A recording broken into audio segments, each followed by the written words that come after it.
Mathilde est infirmière de formation. À la fin de ses études, elle a choisi de faire une pause. Elle s'est présentée aux missions étrangères de Paris. On lui a proposé de partir à Calcutta, en Inde. Sans hésiter, elle a accepté. Elle travaille là auprès d'enfants défavorisés, dans une école créée par le père Laborde, le fondateur de la fameuse Cité de la Joie. La mission de Mathilde est variée, multiple. D'abord, elle met ses compétences d'infirmière au service des enfants qui l'entourent. Elle donne aussi des cours de mathématiques ou d'anglais. Elle donne un coup de main à la logistique culinaire. Elle est à la fois éducatrice et amie des enfants. Elle les aide à faire leurs devoirs, elle joue avec eux. À l'occasion, elle fait la nounou pour les plus jeunes. Bref, pendant sa période de volontariat, Mathilde est très active. Et pourtant, elle n'a pas l'impression de faire grand-chose.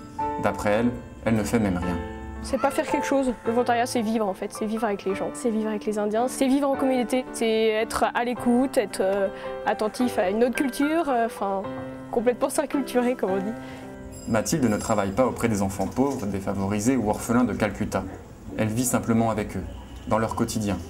Elle leur offre une disponibilité, elle leur offre du temps, elle leur offre un sourire. Moi je dirais que ça m'a beaucoup plus apporté que ce que j'ai apporté déjà, c'est clair. Et non, je ne fais pas des trucs exceptionnels, je ne vais pas sauver le monde, ça c'est clair. L'humilité, la simplicité, deux vertus que Mathilde apprend au quotidien dans son apostolat auprès des pauvres de Calcutta. Ce séjour en Inde est pour elle une aventure, une découverte, spirituelle aussi. Ça permet aussi de découvrir aussi une autre culture avec une autre façon de prier, une autre façon d'être, un autre rapport à Dieu. Et c'est ça qui est intéressant aussi en fait, c'est de voir comment un autre peuple peut vivre sa foi. Mathilde est sur le point de quitter Calcutta. Elle y sera restée 6 mois. C'est maintenant l'heure du bilan. On apprend plein de choses en fait, malgré les difficultés de la langue, malgré pas mal de choses parce qu'on n'a pas du tout la même culture. Moi, j'en regrette pas d'être venue, ça c'est clair. Si elle devait donner un conseil à un jeune qui partait en mission, voici ce qu'elle lui dirait. Vas-y fonce, mais fais attention, c'est difficile, ça peut être difficile. Un conseil avisé, à prendre en considération pour les volontaires en partance. Le volontariat à l'étranger, ce n'est pas facile, mais c'est formateur.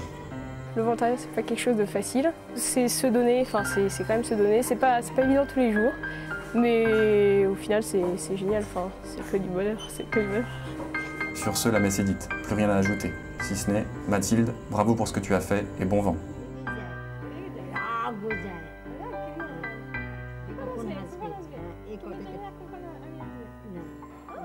আমি জানি কিন্তু আমি বলি হ্যাঁ কিন্তু আমি বলেছি তো ভুলে গেছি কিন্তু আমি তোমাকে বলে হ্যাঁ বলেছি